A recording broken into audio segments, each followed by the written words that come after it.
Selamat berjumpa kembali dalam layanan audio Sahabat Seperjalanan. Hari ini adalah hari Kamis 20 Februari 2025. Tema renungan saat teduh kita dengan judul Ananias dan Safira. Terdapat dalam Kisah Rasul pasal 5 ayat 1 sampai 11, saya bacakan ayat 2 sampai dengan ketiga. Dengan setahu istrinya, dia menahan sebagian dari hasil penjualan itu dan sebagian lagi dibawa dan diletakkan di depan kaki rasul-rasul. Tetapi Petrus berkata, Ananias, mengapa hatimu dikuasai iblis sehingga engkau mendustai Roh Kudus dan menahan sebagian dari hasil penjualan tanah itu? Mari kita berdoa. Bapa di dalam surga, biarlah kami belajar tentang peristiwa yang terjadi pada Ananias dan Safira yang dua-duanya meninggal karena mendustai Allah dan menahan sebagian hasil penjualan yang menjadi berkat Tuhan yang sudah diberikan kepada mereka. Dalam nama Tuhan Yesus kami berdoa, amin.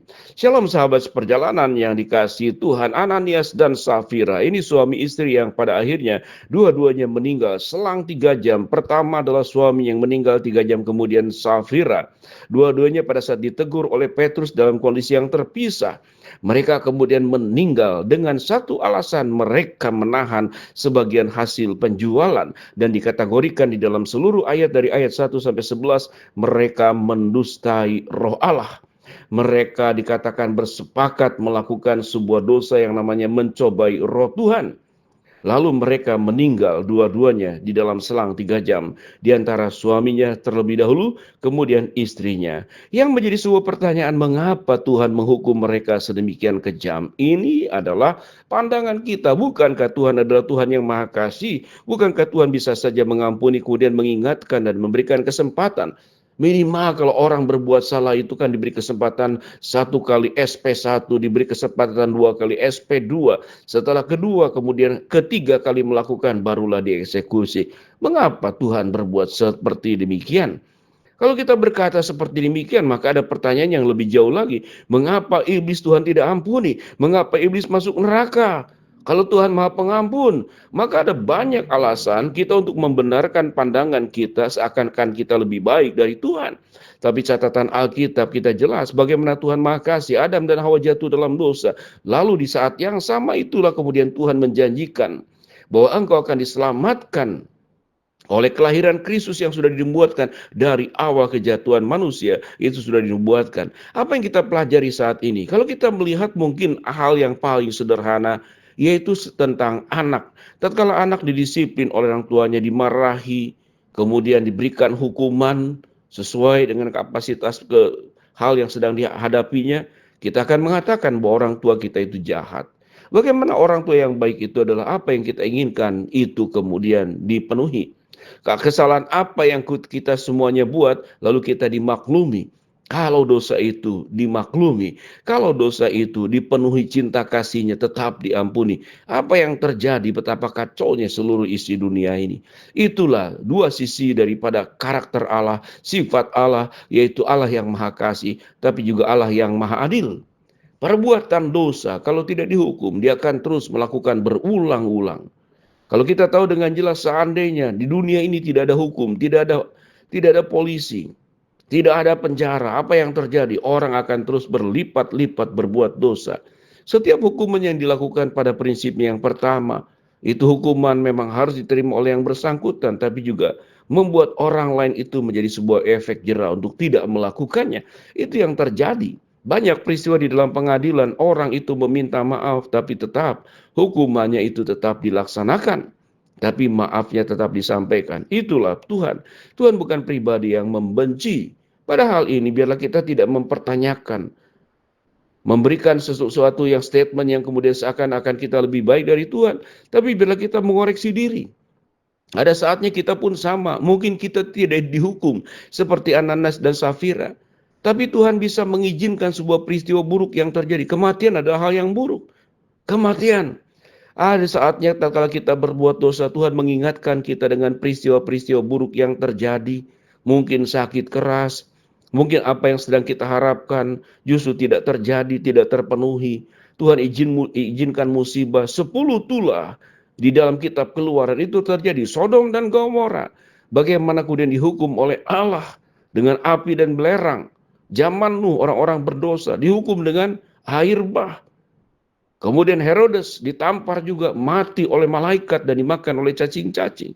Itulah kebesaran Allah. Tatkala kita menerima kasih Allah, itulah kebesaran Allah. Tatkala kita kemudian melihat bagaimana Tuhan menghukum orang-orang yang berbuat dosa, itu pun adalah kebesaran Allah. Sebuah kesadaran yang kita perlu pelajari, bukan mempertanyakan kebenaran firman Allah, tapi bagaimana kita mengoreksi agar hidup kita makin hari makin baik, hidup kita makin hari makin memuliakan Allah. Seluruh berkat yang sudah Tuhan beri dikatakan menahan sebagian, artinya sebagian besar itu adalah menjadi milik Ananias dan Safira. Pada konteks dalam Kisah Rasul, mungkin itulah pada saat di mana jemaat itu dipanggil untuk saling tolong-menolong. Allah sudah memberkati berkelimpahan dengan berkatnya. Maka sebagian itu adalah hak-hak anak yatim piatu, hak-hak para janda, hak-hak orang yang terbuang, hak-hak orang yang tidak dalam keadaan tidak sanggup untuk menghidupi dirinya sendiri. Bukankah itu kejahatan?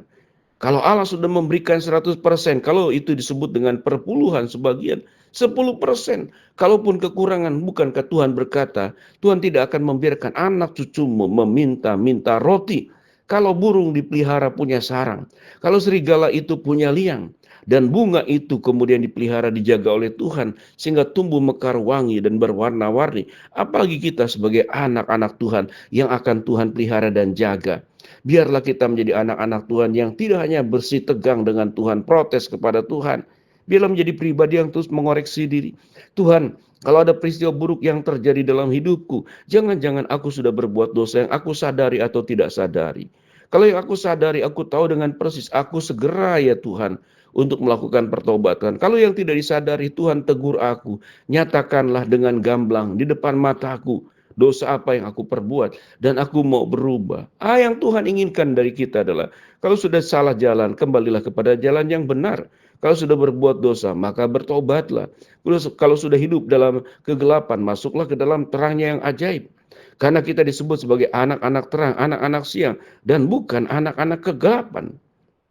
Firman Allah dikatakan apa? Petrus berkata, Ananias, mengapa hatimu dikuasai oleh iblis? Biarlah kita tidak dikuasai oleh iblis sehingga berbuat dosa. Mensyukuri seluruh kebaikan Allah, tapi ada berkat-berkat Allah yang ada pada diri kita. Itu Tuhan titipkan kepada kita untuk menjadi bagian yang diberikan kepada orang-orang yang membutuhkan. Jangan menahan sebagian, karena Allah sudah mencukupkan segala kebutuhan kita. Bagi kita yang dikarunia berkat oleh Allah finansial, berkat kemampuan, kekuasaan, kedudukan, popularitas, keterkenalan, saudara mungkin punya kuasa-kuasa, ada orang-orang backing, orang-orang besar di belakang. Janganlah seluruh potensi dalam dirimu dipakai justru berbuat dosa, tapi pakailah buat kemuliaan Allah. Karena bukankah Allah dengan seluruh potensinya sebagai Allah, Dia mencintai kita, mencukupkan kita, memelihara kita, menguatkan kita, menyertai kita, menopang kita, bahkan sewaktu jatuh, Tuhan mengangkat, membopong kita, menggendong kita dengan kasih-Nya yang luar biasa. Tinggalkanlah kebiasaan suka menahan sebagian. Kalau itu adalah hak orang lain yang Tuhan mintakan, engkau serahkan, engkau berikan, engkau lepaskan, maka jangan sampai engkau mengalami peristiwa buruk seperti yang dialami oleh Ananias dan Safira. Mari kita berdoa. Bapa dalam surga, terima kasih buat kebenaran firman yang kami pelajari. Mau berdoa buat sahabat seperjalanan yang sakit, Tuhan jamah sembuhkan. Sahabat seperjalanan yang sedang menghadapi masalah, Tuhan bukakan jalan. Sahabat seperjalanan yang sedang berdoa mengharapkan sesuatu, Tuhan kabulkan dengan cara dan waktu Tuhan yang terbaik. Di dalam nama Tuhan Yesus, biarlah hidup kami tidak mencontoh Ananias dan Safira, tetapi kami menjadi orang-orang yang taat, mensyukuri anugerah Tuhan dalam hidup kami. Dalam nama Tuhan Yesus kami berdoa, amin.